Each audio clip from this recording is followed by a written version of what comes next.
Hello, everyone. I'm Betsy Peterson, the director of the American Folklife Center here at the Library of Congress, and on behalf of all of the staff, I want to welcome you today to the latest entry in our Benjamin Botkin lecture series.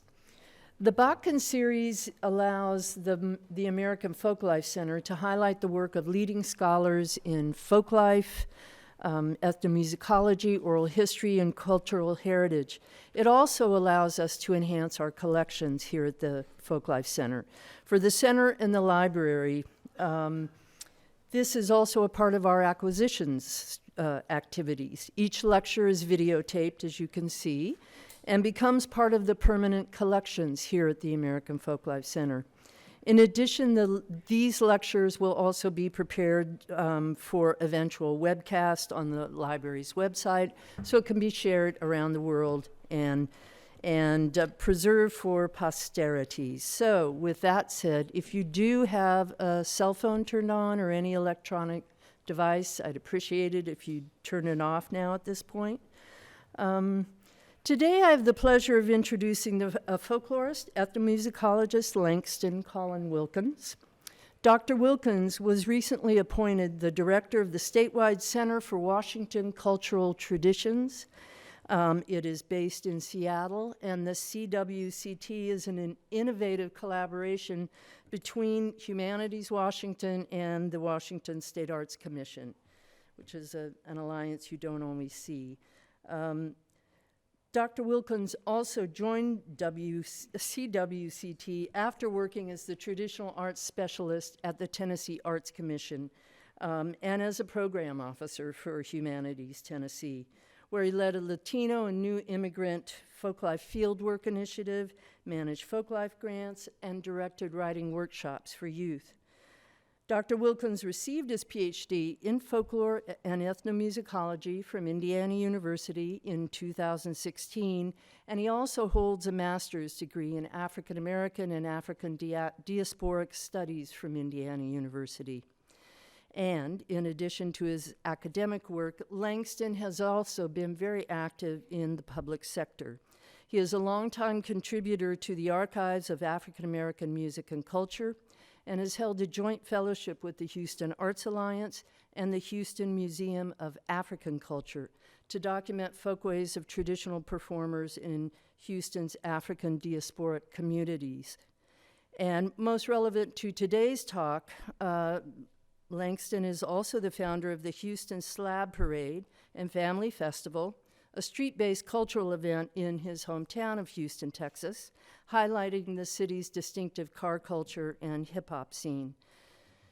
I guess many people, just as a final note, many people inaccurately think of folklife, I think, often as rural and historic, and certainly some of it is. But folklife is also continually emergent. It is continually in the process of being born, dynamic, and some of the most interesting expressions of folklife today, I think, are found in urban America. Dr. Wilkins' research documents this, sorry about that. So please join me in welcoming Dr. Langston Wilkins for today's Botkin lecture on street folk, with a colon, hip-hop, car culture, and black life in Houston, Texas.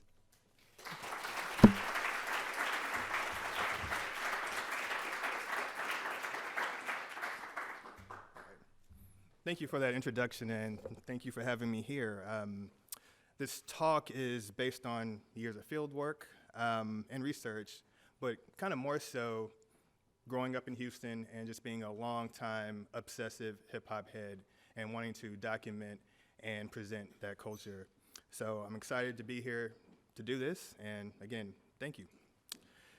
So again, the title of my talk is Street Folk, Hip-Hop, Car Culture, and Black Life in Houston, Texas. So hip-hop culture has historically been a medium through which individuals negotiate their complex relationships with their surrounding environments.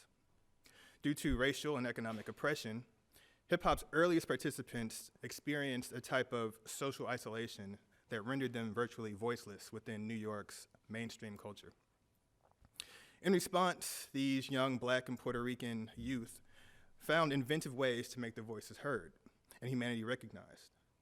In the mid-1970s, these youth, including early DJs such as Kool Herc, Grandmaster Flash, and Africa Bambaataa, took rhythm and blues, funk, and soul records, combined them, and used them to create a new form of up-tempo dance music. Soon thereafter, the earliest MCs put words to these sounds, using rhythmic rhyming lines to represent their neighborhoods and get the party hot. This new musical genre soon to be tradition happened alongside a new movement in visual arts.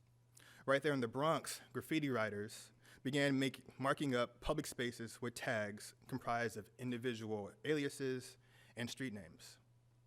So hip-hop culture was a channel through which these socially and politically muted communities could join the public conversation. Through this outlaw public art, these artists and audiences as well seized control of their physical and social environments. Now in Houston's local hip-hop scene, young Black men facing similar social strife also use music and vehicles to express themselves, though with a radically different sound and look. Instead of energetic, dance-oriented beats, their music is slow, muddy, and haunting, and it's a sound that they call screw. And instead of subway cars, their canvases are old American luxury cars enhanced by explosive paint jobs, booming sound systems, and various body modifications, and they call this automotive culture slab. Now, growing up in a predominantly Black neighborhood in South Houston, hearing screw and seeing slabs was common for me. Even as a cultural outsider, I knew that screw and slabs represented something special. I knew that their history and meaning was much deeper than their sonic or material components. What I witnessed when I was a kid and through ethnographic research as an adult was the development of a street-based folk culture that has documented, affirmed, and empowered working-class Black Houstonians across several decades. All right. So what is screw and what are slabs? All right. So screw is Houston, Texas's local hip-hop sound and tradition.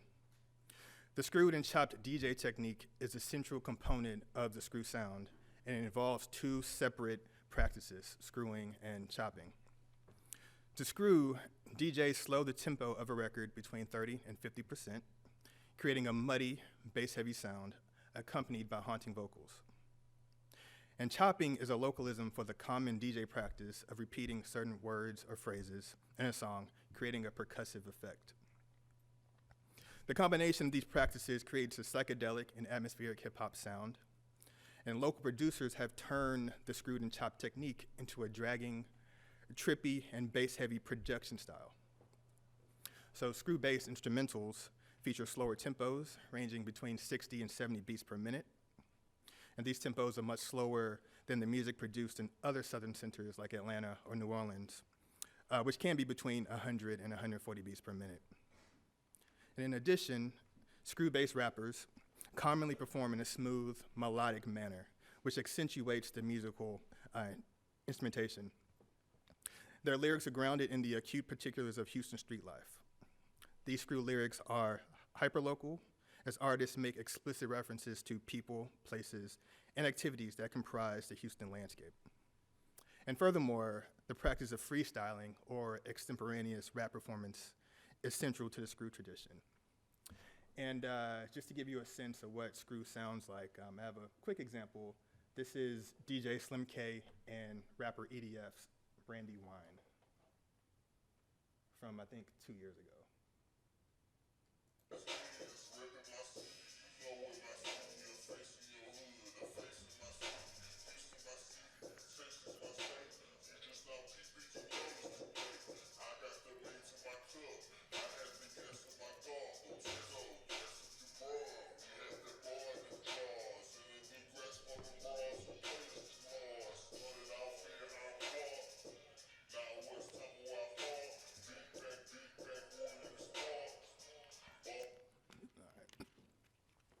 So that's screw, and we'll talk a bit more about it and hear it a bit more throughout this presentation. Oh, all right.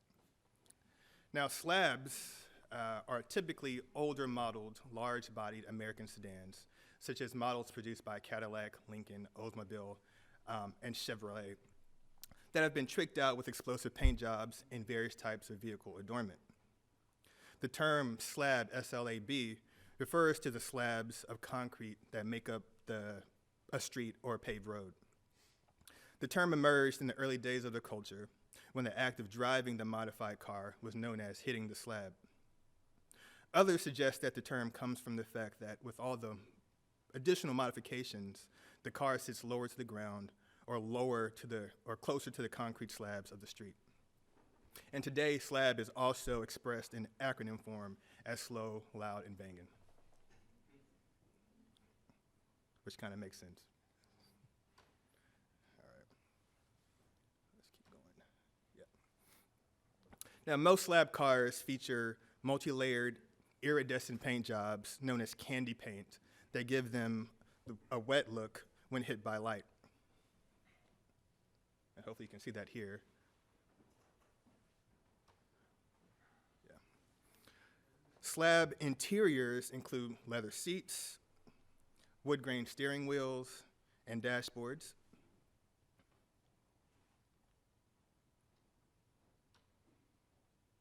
As well as explosive bass-heavy stereo systems that are powered by multiple batteries.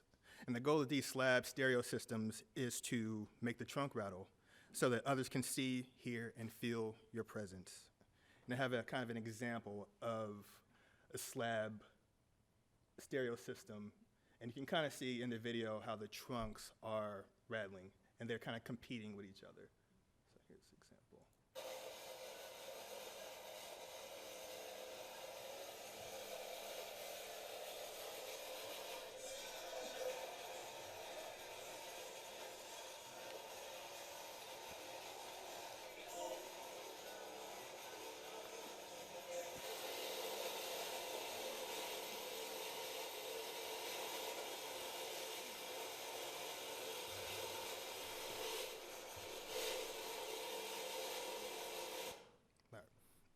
And sorry about the poor videography.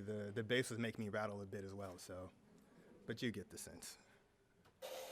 All right. The chrome grille and woman or hood ornament structures the front end of a slab, as pictured here.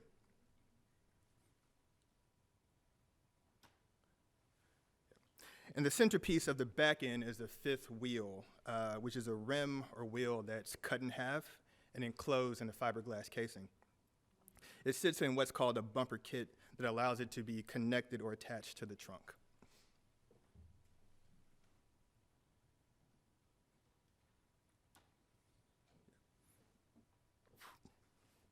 Actuators allow slab riders to remotely raise or pop their trunks to reveal the elaborate neon LED displays positioned inside, and sometimes these displays are in glass as well. These trunk displays feature references to neighborhoods, social groups, and fallen friends. And these trunk displays allow slab riders to communicate explicit messages to those within and outside of their communities.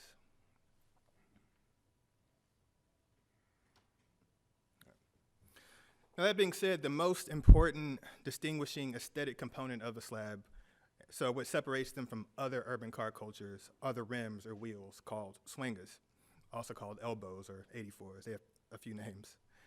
Swangers refer to two styles of rims that the Krager Wheel Company produced for Cadillac models in the early 1980s, the 83s and the 84s. The 83 version of the swangers are a 30-spoke chrome rim produced for Cadillac Eldorado models beginning in 1979 and ending in 1983. The much more popular and much more valuable 84 version are a modified version of the 83s. The 84s feature a reduced lip, more space between the outer 10 spokes, and the spokes poke out much further than the 83s, and that's the most important part.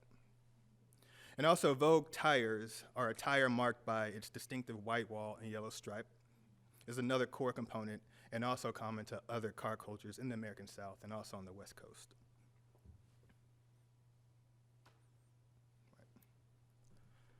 Now, slabs do not come prepackaged. They are not mass-produced or able to be acquired from a local dealership. A car is transformed into a slab. So a slab rider will purchase a car that's in a state of disrepair or beat up. And over the course of several months or years, they piece by piece create their slabs, spending sometimes thousands of dollars in the process. Now, while slab riders often employ their own handiwork in the creation of their vehicles, they also use the services of community craftsmen for the more intricate components. So in this sense, like most folk arts, a finished slab is the result of both individual and community development. And relatedly, community is central to slab culture. I already mentioned trunk displays, but in a similar vein are slab lines. And these are informal car clubs comprised of cars with the same paint color and typically originating from the same neighborhoods. And while swangin', a type of processional play whereby the cars weave from lane to lane in a slow manner, slab lines operate as a unit in a show of community strength. And I'll show an example of swangin' in a second. The same is true for social events such as block parties or car shows. So these slab lines proceed into an event in a single line. They position themselves as a unit, and they exit in the same manner. So again, like other forms of folklore or folklife, they are products of and actively reinforce the bond between the individual and his or her community. Okay. And I mentioned swinging a second ago. Again, it's a type of processional play or a game where drivers just weave in and out of the lane. And let me show you an example of that.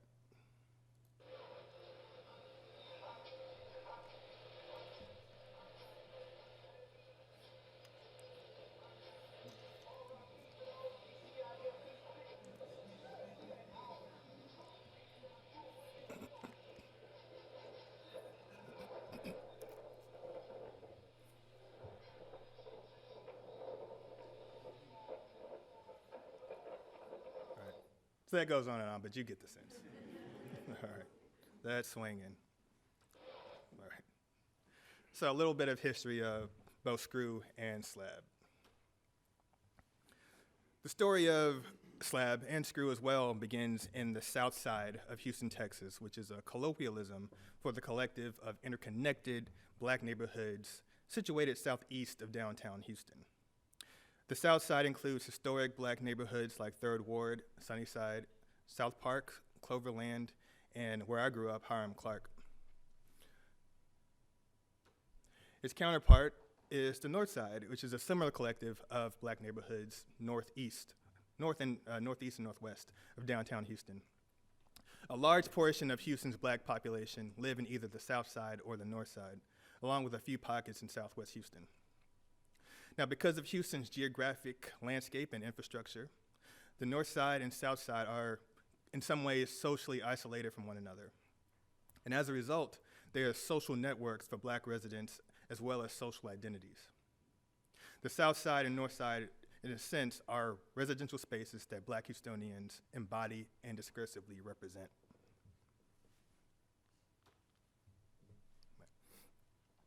Now, structural and economic changes at the national and local levels decimated the economic and social stability of the South Side in the 1980s, leaving it as a desolate shell of its former self. Sociologist Robert Bullard notes that by 1986, black unemployment in Houston stood at 12.5%, which was compared to 5.7% for white residents. And further, during this period, over 20% of Houston's black population lived below the poverty line. Now, facing a dearth of legitimate employment opportunities, some young black men in Houston began to engage in underground economy. In particular, the crack cocaine trade became a pathway for relative economic stability in the mid-1980s. Now, while most hand-to-hand crack dealers barely earned enough to survive, some were able to attain relative wealth. Now, one of these former drug dealers told me that at one point in the mid-1980s and into the 1990s, he earned upwards of $2,500 a night dealing right out of his garage in the Cloverland neighborhood. Now, while illicit in nature, crack created a new economy in working-class black spaces in Houston, and brought the possibility of upward mobility to formerly disenfranchised and despondent young men. Now, with all these excess funds, the Southside streets became one of vanity or lavishness, and car culture emerged as a way for dealers to visually mark their success in the drug game. Now, slab is one of several urban car cultures to emerge in the 1980s. Others include donks, bubbles, and boxes that are popular in the Southeast United States. In fact, these car cultures share a common ancestor in the pimp ride or pimpmobile. 1970s era pimps often modified Cadillacs with any number of bodily adornments, including custom grills, goddess hood ornaments, vinyl roofs, white wall tires, spoked chrome wheels, and high-end stereo systems.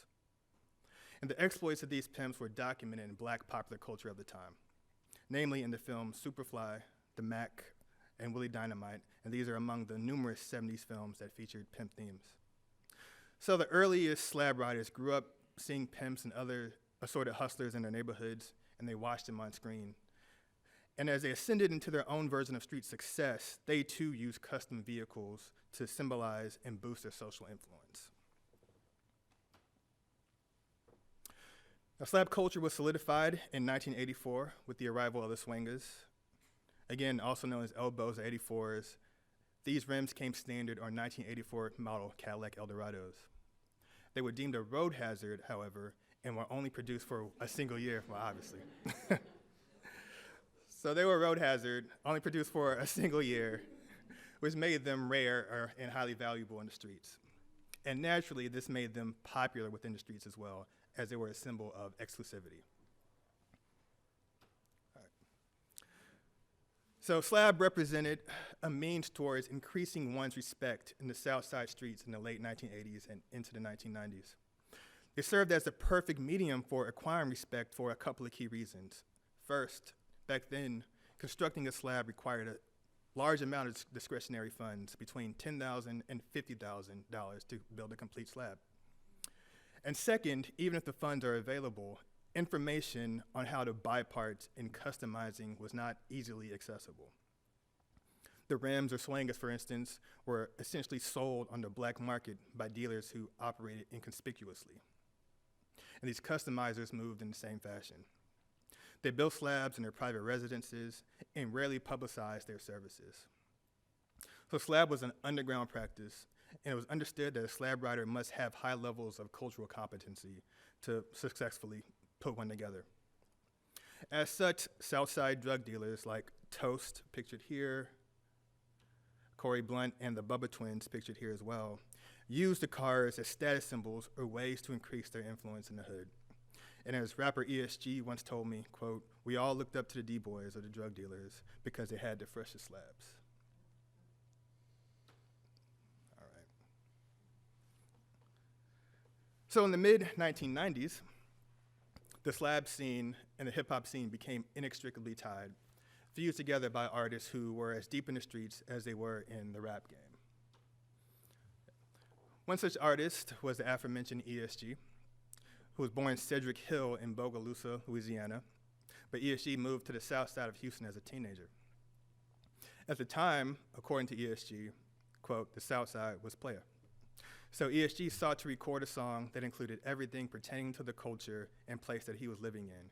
And that song became 1994's Swingin' and Bangin', which was a documentation of and dedication to Southside slab life.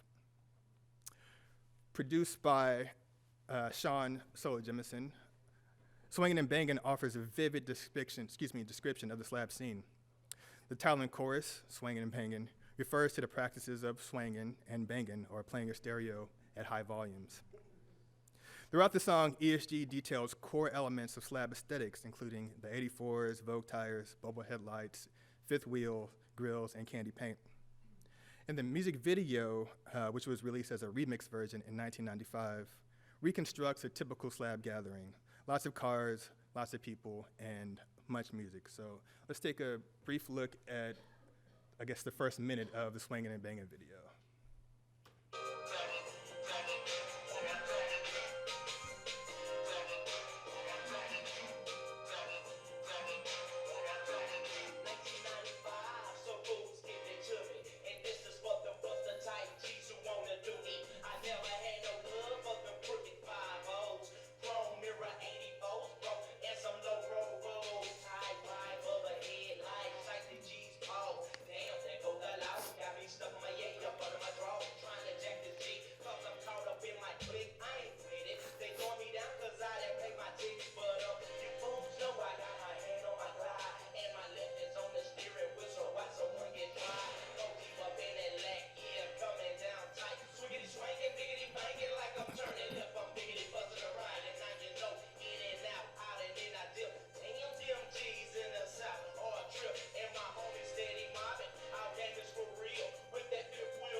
there.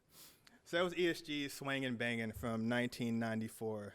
And the song was released on ESG's 1994 album, Ocean of Funk, which was released on local Perion Records.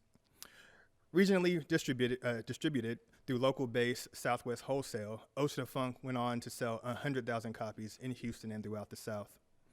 And the immense popularity of Swangin' and Bangin' and later slab anthems like Big Mello's We Gon' Funk With Your Mind and Fat Pat's Tops Drop helped cement slab as a core part of Houston's hip-hop identity, both in and outside the city. Oh, and that's the Ocean of Funk album cover. You see ESG driving a slab through, I guess, the ocean. So there you go. Anyway. Now, ESG was not able to enjoy the success of Swangin' and Bangin'. He ended up going to prison for 3 years right after the song and album was released. But prior to going away, however, he became a member of the Screwed Up Clique, which was a Southside crew that were shaping local hip-hop identity and culture through a series of slowed-down mixtapes, which were eventually called screw tapes. These screw tapes offered local listeners a new sound and lyrics that were grounded in local street life. Now, the foundation of the Screwed Up Clique was DJ Screw, pictured here, who was born Robert Earl Davis. He was a Southside resident who helped develop Houston's sonic identity by creating down-tempo, lo-fi mixtapes that reflected Houston's humidity-inspired, unhurried atmosphere. So we move slow, so the music's slow, essentially. In the early 1990s, DJ Screw began selling custom slowed-down mixes to his Southside neighbors. So buyers would give Screw a list of 20 songs, which he would then mix together using a variety of DJ techniques, including his trademark chopping. He would then employ a 4-track recorder to slow down the mixes and then transfer them to 90-minute cassette tapes. Oh, and here's an example of DJ Screw's performance style. This is his remix of Mac 10's Faux Life from 1996. Let's see, do I have it?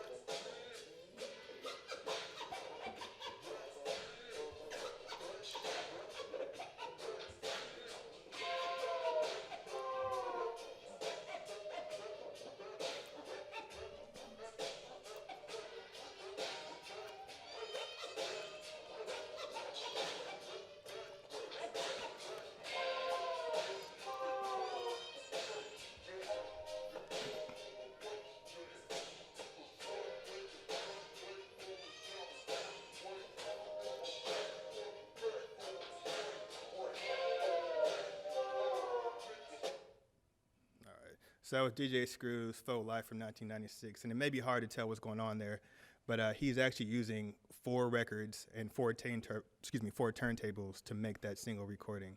So truly an incredible talent. All right. Now, as the mixtapes grew in popularity, DJ Screw began to invite friends and customers to vocally perform on his mixtapes. These vocal performances came in the form of spoken introductions, shout-outs to neighborhoods, and most often, impromptu rap performances, again, known as freestyles within hip-hop culture. The earliest screw tape freestylers did not dream of becoming professional rap stars. These burgeoning MCs like C-Note, Fat Pat, Lil Kiki, and others were Southside youth who simply wanted to represent themselves and their neighborhoods through rap. And eventually, these MCs coalesced into a loose-knit performal group called the Screwed Up Clique, with DJ Screw as its head. This crew also included many members who did not rap at all. So the Screwed Up Clique was less a rap group and more so a loose-knit social group from the Southside streets. This is a small list of the members of the Screwed Up Clique. But here's a short clip that offers a staged but good example of what those freestyle sessions or those DJ Screw recording sessions look like. This is a recording of the Screwed Up Clique freestyling from the late 1990s.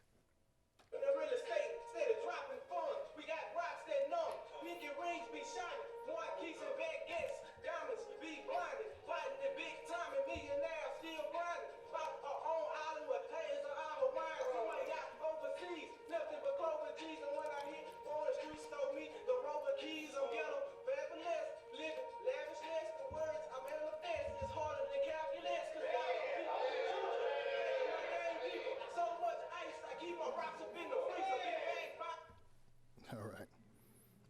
So that was Will Lean of the Botkin Boys performing there.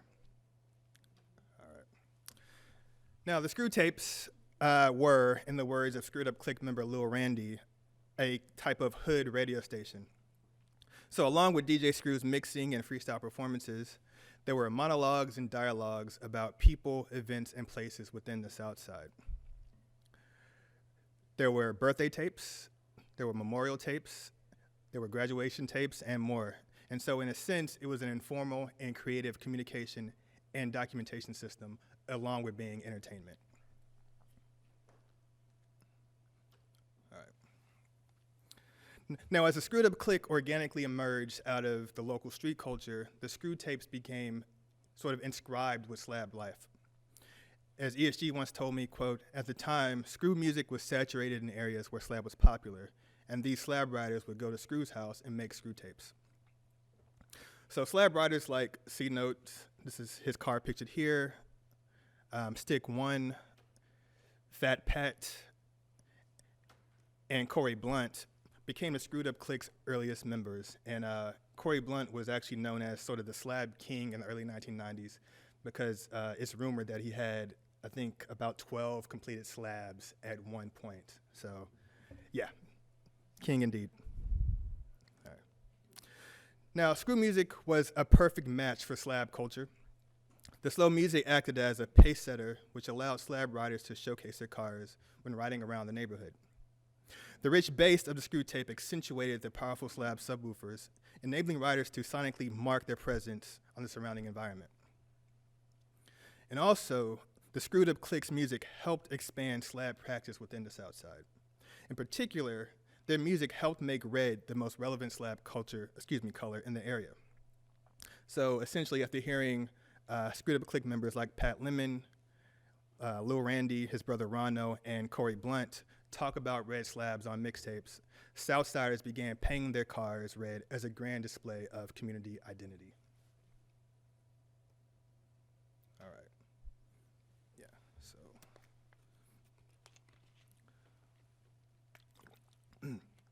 Now, slabs and screw at their core are about community building and celebration.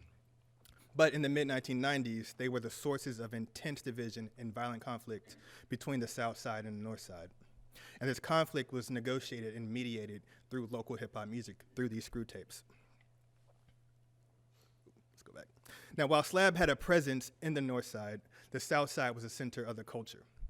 This was due to the fact that the culture coalesced in this area, and the rims were only available via South Side dealers or sellers. Now, seeking to gain access to the prized and expensive rims, and also likely inspired by long-standing tensions, Northsiders began stealing red slabs from the South Side. It happens. As ESG once told me, quote, "The North Side felt like them little cats from the South Side are riding slab. I'm gonna take them up off them slabs." So that's when the tension became real big, because a car would get stolen on the South Side and would get found stripped on the North Side. So again, remember that the rims or the swingers were only produced for about 5 years, ending in 1984. So by the mid-1990s, they were in scarce supply and naturally really valuable. I think they had a market of about $10,000 for a set of 4 in the early 1990s. So this was a quick financial windfall if you were able to acquire a set. Yeah. So a friend of mine, Pete Ism, the Mac, who was one of the early slab riders, and still ride slab, offers a first-hand account that seems to suggest that the violence between the North Side and the South Side was as much about emotions as it was economics. So let's listen to him. Kind of crazy stuff, you know.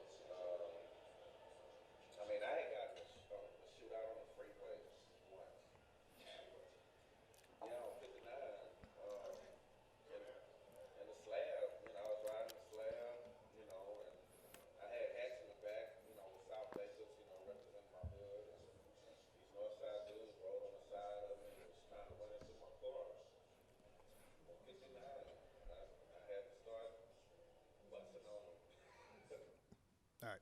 So essentially, folks that Piesm thinks were from the North Side tried to destroy or shoot up his slab, so he had to return fire, essentially. Now, the screwed up clique as slab riders and street cats that were directly affected by the carjacking, they used the screw tape to discursively intervene in the violent conflict. The first of such interventions was made on DJ Screw's Wineberry of a Gold tape in 1995 by Fat Pat, who was highly respected in both the street and hip hop communities. And let's listen to his freestyle from Wineberry of a Gold. I'm spraying the clothes they be tripping. Them Northside niggas, they coming over flipping. Trying to run our shit, but nigga, you can bet. It's time to grab the gas and go and make a nigga witness like a pistol. Grab the fucking pump, and niggas come on, put these niggas in the trunk. Cause as it's Southside, niggas holding hard. Nigga, like you say, we just on that boulevard. How can a nigga come from that homestead and take back another motherfucking bread, motherfucking ride, another fucking bubble, another bumper kick, nigga, knives, fucking trouble. All right. So that was Fat Pat's freestyle from Wineberry of a Gold in 1995. And so here we find Fat Pat kind of positioning himself as a vocal leader within the Southside. His verse is kind of a manifesto of sorts, both in an attempt to mobilize his fellow Southsiders to defend their neighborhood honor, as well as sending messages to the North Side that the violent offenses would not go without response. Now, Fat Pat's freestyle was just an initial thrust into what became a string of verbal threats from the screwed up clique and other Southside rappers to the North Side. Now, for a while, because the North Side lacked street voices, these disses went unchallenged.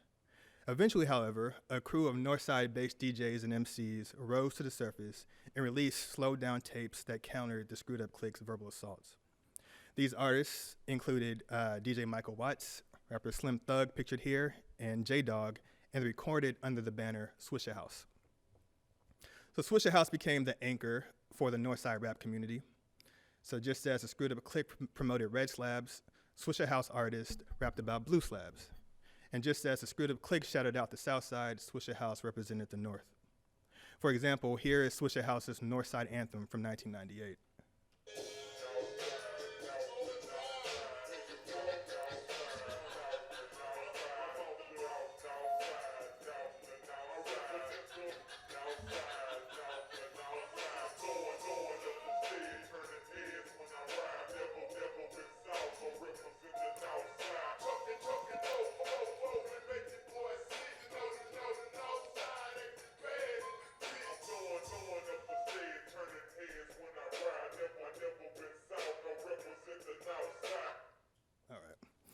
So that was Swisher House's Northside anthem from 1998.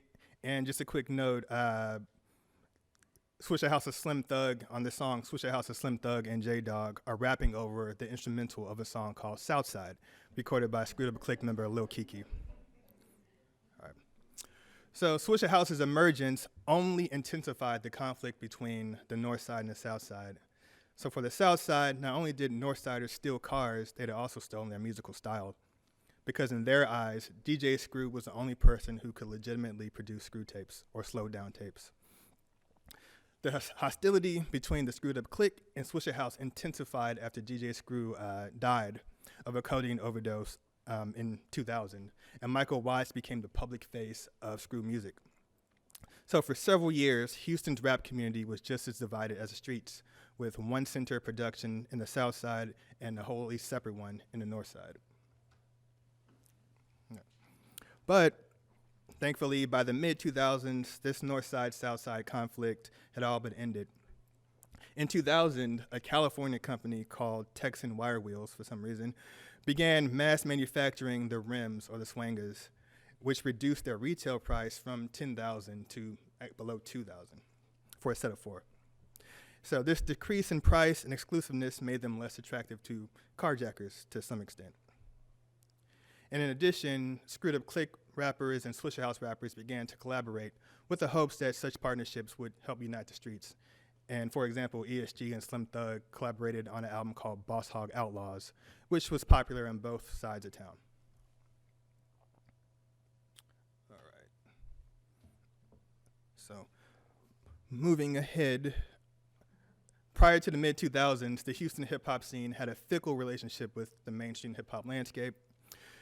Ever so often, particular records would bubble up out of the city, make a mark in the South, and then get fairly respectable radio play around the country. But that changed for a moment in the mid-2000s, when the Houston hip-hop scene managed to break through these cultural limitations and become the center for hip-hop, become the center of the hip-hop landscape between 2005 and 2007. Music by artists such as Paul Wall, Chamillionaire, and Lil Flip dominated the airwaves, charts, and television. And so, sort of like Compton in 1989, the Houston hip-hop scene was in vogue, and it all started with the screw-based musical dedication to slab culture called Still Tippin' by Mike Jones, Paul Wall, and Slim Thug. Now, Still Tippin's success didn't occur by happenstance, nor was it purely due to musical appeal. Rather, a perfect storm of hip-hop and pop cultural shifts laid the groundwork for Houston's mid-2000 rise into the mainstream.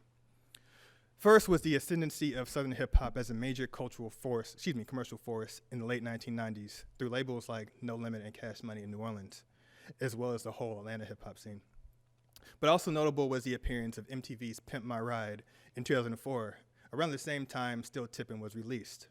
The show offered Middle America a look, although somewhat extreme, into the world of urban car modification. Now, on Still Tippin', rapper Slim Thug, Paul Wall, and Mike Jones, along with producer Solly Williams, sort of synthesized screw and slab into a coherent and tangible commercial product. The title and hook, which framed the song, was taken from an old Slim Thug freestyle and slowed by Michael Watts.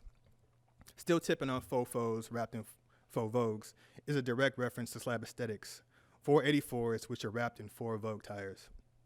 So as noted music journalist Sasha Fair Jones wrote, Still Tippin' is an elegant primer on Houston hip-hop.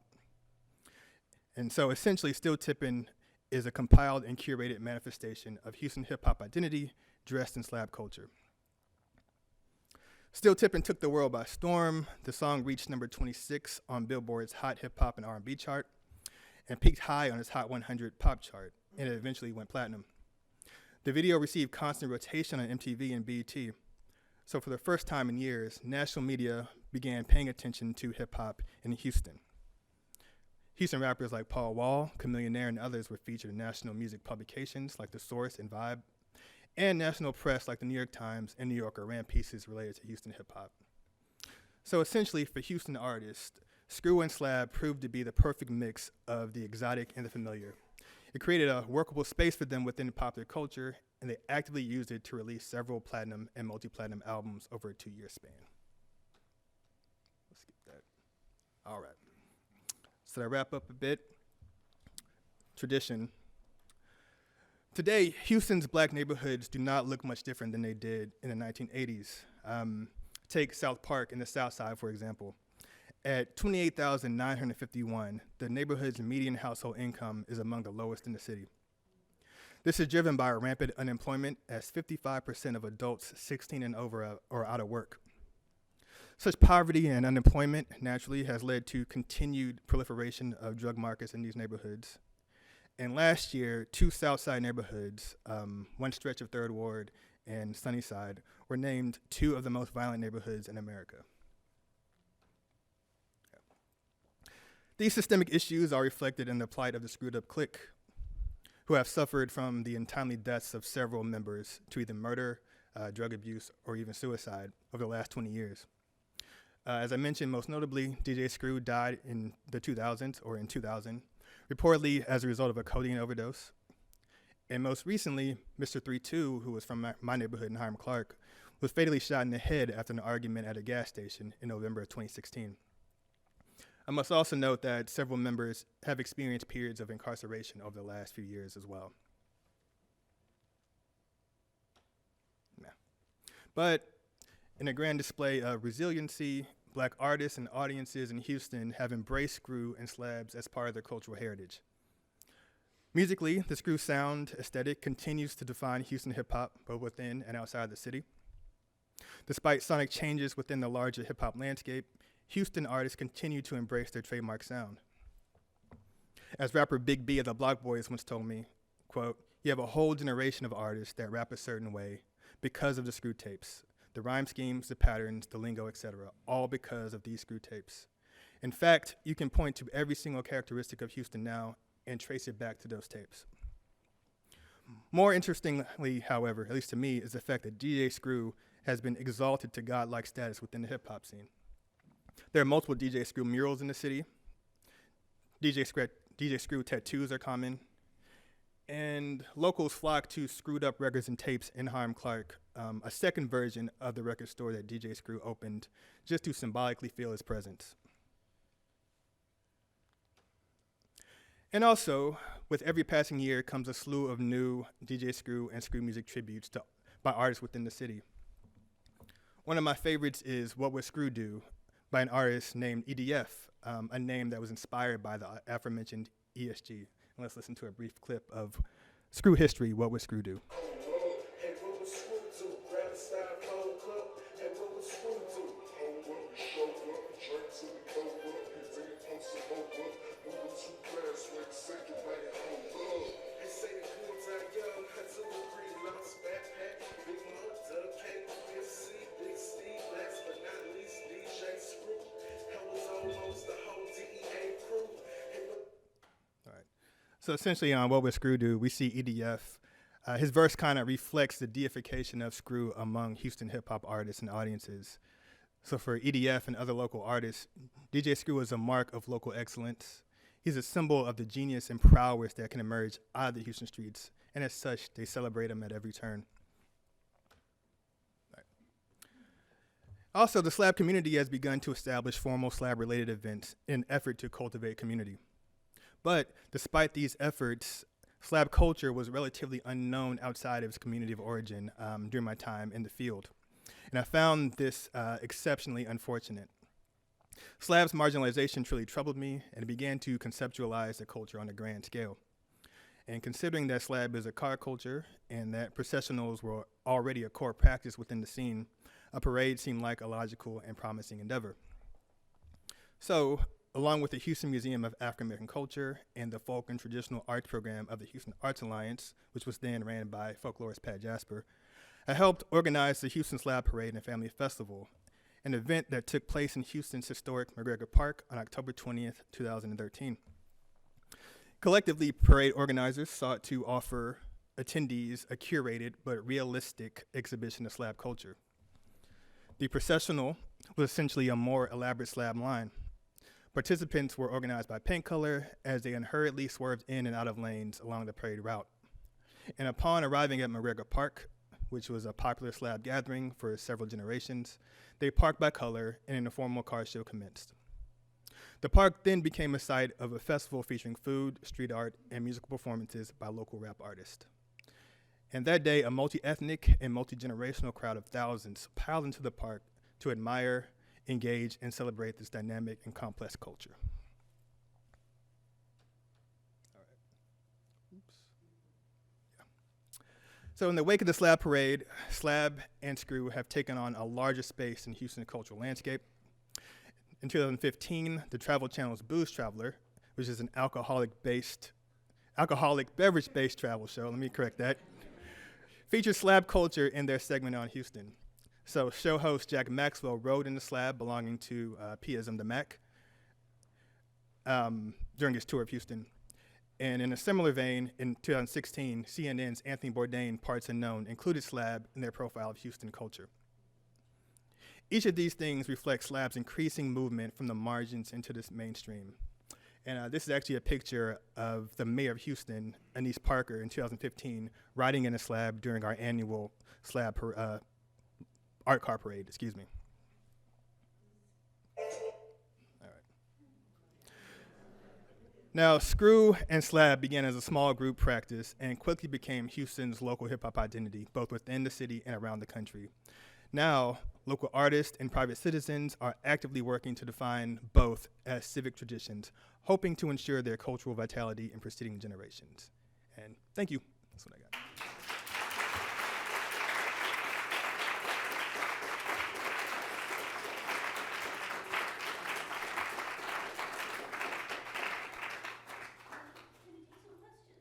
Oh, yeah, I'm here. Yeah, sure. Guys. Sure. I guess you're right here, I guess. Thank you for your presentation. I appreciate it. Thank you. In your opinion, what do you think caused the commercial bubble to burst in regards to the mainstream success of rappers from Houston? Because at one point it seemed like every MC from Houston, was guaranteed, success. Whether Yeah. it was Millionaire, Mike Jones, or Paul Wall. Because by the time Slim Thug and Lil Yeah. Keith's turn came, Mm-hmm. time came, it seemed like, the Yeah. national spotlight It moved. shifted towards Yeah. Atlanta. So what do you think? Yeah. That's a tough question, but honestly, I think it's, to be fair to them, and these are artists that I love, it was just lack of diversity in content. As much as I love and respect their commitment to local culture and identity, I think audiences kind of got tired of hearing about slabs and screw and lean, of course, nonstop. So, but also at the same time, hyphy in Oakland was popular then, Houston, and I think both of those cultures had their time in the spotlight, and then it just kind of went away quickly. So, but I think again, it was a lack of diversity in content and musical sound, I think. Yeah. Oh, yes, sir. How come they couldn't kind of take a page out of the Ghetto Boys? Mm-hmm. How they kind of went mainstream, but they're from Houston, right? Yeah. Scarface and themselves. Is there anything to be kind of learned from that? Well, of course, Scarface and the Ghetto Boys as well, one of the greatest groups in hip hop history. So, it's hard to compare anybody to what they did. But again, I think the Ghetto Boys, Scarface, and the whole Rap-A-Lot scene just had a lot more to bring to the table than what these artists were showing. They were from both sides. Willie D was from the north side, Scarface was from the south side. And then, too, the Ghetto Boys had that Rap-A-Lot machine behind them. And then also you saw Scarface signing to Def Jam and all that stuff. So, yeah, right. They had Jay Prince holding them down. So it's just kind of a different situation, I'd say. I guess. Oh, yeah. I wondered if new kinds of car culture, car decoration were emerging. In recent years, there's been all kinds of different ways that people have been decorating cars. And I wondered Yeah. if any of that caught on or if they come up with their own stuff. Yeah, that's a good question. I'm not so sure. I will say that slab culture itself, has just grown and expanded in ways that the originators couldn't have imagined. People are putting all kinds of things in their cars. They're putting, rims on the insides of their vehicles. So while the culture itself hasn't, I don't know if new cultures have emerged, but I'll say the culture has shifted and grown in awesome ways. So, yeah. Thanks, Langston. I was going to ask a similar question, but I'm thinking, are there rules about, how late of a late model car you can run? I mean, we've seen some pretty specific cars in that photo. Yeah. Value systems. And that's part of what shifted, I guess. Slab, Slab fundamentalist will say that, a slab should be older than, 1990, I'll say. But people are putting rims on all kinds of things. I've seen rims on PT Cruisers, on BMWs, on all that. And, it depends on who you talk to whether that's acceptable or not, I guess. Are there rules about what kind of colors of the cars? Like, if you're going to do red, it has to be a certain kind of red. Mm. Or if you're going to do turquoise, it just seems pretty I wouldn't say there's rules. I mean, although slab riders they embrace community, each particular car or slab rider wants their car to be different and special in their own way. So you'll see various kinds of reds, various kinds of teals or whatever, And again, it depends on whether those cars are in slab lines and those kind of deals as well. So it just depends. As a person who documents African American parades, I want to thank you for putting them within the context of civic traditions. Yeah. I'm interested in that slab parade and wanted to know, is it an annual event or was it a one-time event? Yeah, and thank you for the work that you're doing. That's awesome. The slab parade that I helped was a one-time event. It was kind of a way to really highlight the tradition. But since then, there's various kinds of slab events throughout Houston. I mean, they're happening throughout the year. and in various parts of the city. So in some ways, the community itself took what we were able to do and have just ran with it, and that's what I wanted. That's awesome. So.